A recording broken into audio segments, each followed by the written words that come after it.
that we've worked on, y equals mx plus b.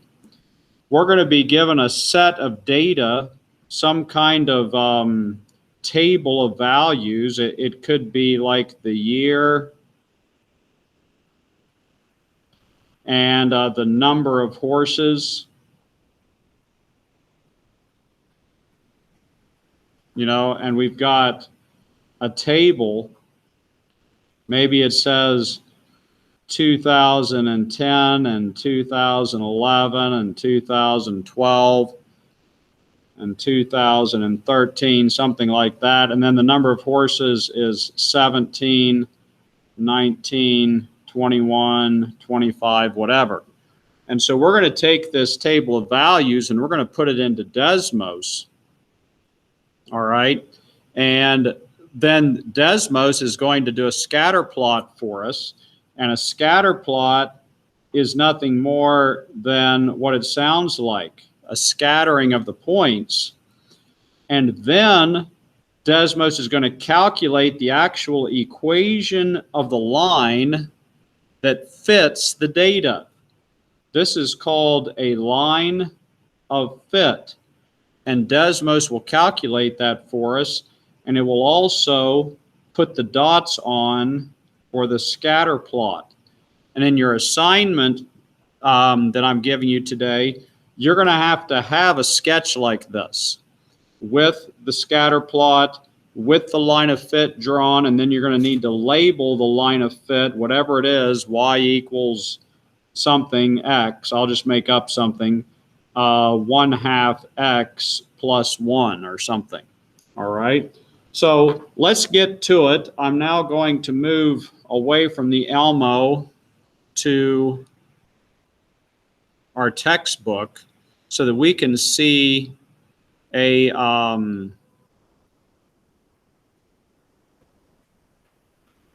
something like what you're going to see. They're going to give you a table like this. Okay. The table shows the points received by the top 10 paintball teams at a tournament.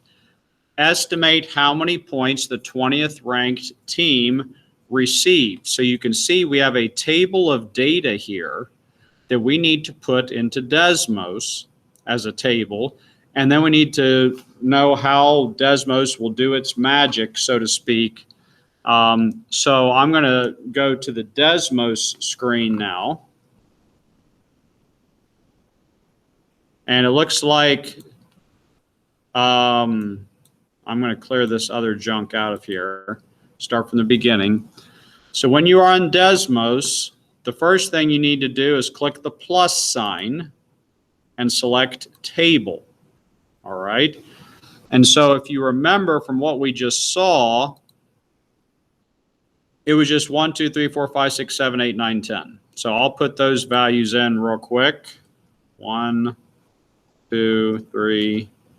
And Desmos, if you just keep hitting enter, if it recognizes that you're just going up by ones, it'll put them in pretty fast. All right. Now the other values are going to take us a little bit more time. 189 and then 96. 189, 96, and then 99, 97, 98, 99, 97, 98. Putting the data in is what takes the most time. I suppose I could email you an Excel spreadsheet or a Google sheet for you to import it automatically, but I'm just not sure it's worth all the extra effort at this point. So then we've got 78, 70, and 64. 78, 70, and 64, and the last number is 80. Okay, so I have now put in all of the data, and what you need to be able to do, I'm going to close this keyboard, is see the scatter plot. So to remind you, in Desmos, you can drag and move this graph around. I can also zoom out a little bit, and if you zoom out enough, you start seeing the scatter plot. All right, so there is my scatter plot that you would sketch. You would maybe label 100, go by tens, 100, 90, 80, 70, and so on. And then down here were 1, 2, 3, 4, and so on. All right. And you can make it bigger or smaller, whatever. All right.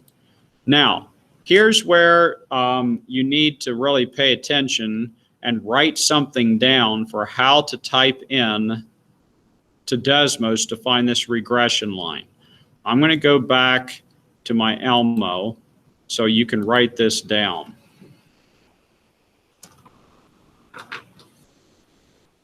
When for Desmos, for the line of fit, you need to type in Y1, and this funny little symbol is called a tilde, like that. Don't use an equals. You need to use a tilde. And then it's MX1 plus B. If you don't type it in that way, it won't work. Okay, Y1 tilde MX1 plus B. That's how you type it into Desmos. So let's do that now.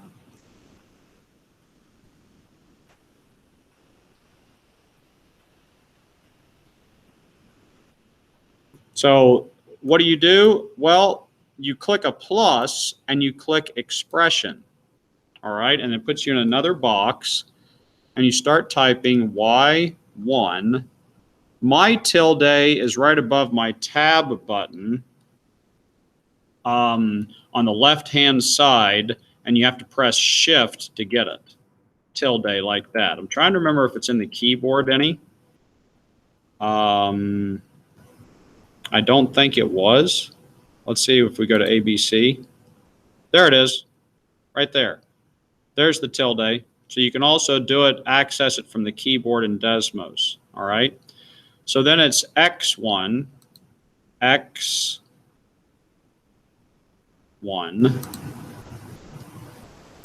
plus B. Okay. And what this is telling us, oh, I left something off. This is my fault. Let me go back here. I knew something was messed up. I left off my M. There we go. Y1 tilde M X1 plus B. And when you do that, it automatically sketches the line that fits the data. And so that line needs to be on your paper as well. Okay, so you're going to have these dots kind of sketched around, and then you're going to have the line going through them. And then I now have the information for the line of fit. See this? Here's my slope. M equals negative 3.315, and B equals 105.33. So watch this.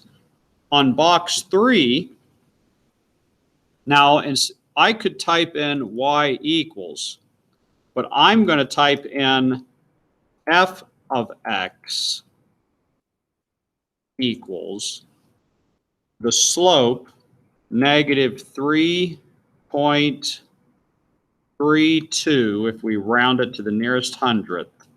X, do not leave off the x, plus 105.3. And you can see that the line of fit is in the same spot. It's laying right on top. Now, why did I put it as f of x? Because now we can use this line of fit to make the prediction that they asked me to make. Let me go back to the book. Look at this. The table shows the points received by the top 10 paintball teams at a tournament. Estimate how many points the 20th ranked team. Well, look, the rank is what we put in for x. So what I want to find is the value when x is 20, f of 20. So watch this. If I go to another line and I do this, f of 20. Look, there's my value, 38.9. We'll round it to 39. My prediction, okay, is that the 20th ranked team would have 39 points. All right. And so that is how you use Desmos to calculate the line of fit, the scatter plot, and to make a prediction. Okay. And it tells you another piece of information that is called the correlation coefficient, which is the R value. Okay, the R value. This R value is called the correlation coefficient. And because it is close to if the correlation coefficient is either close to -1 or +1 or -1, we say that there is a strong correlation. So the correlation coefficient here is R equals -0.76. I think some of the questions ask you to do that. All right. So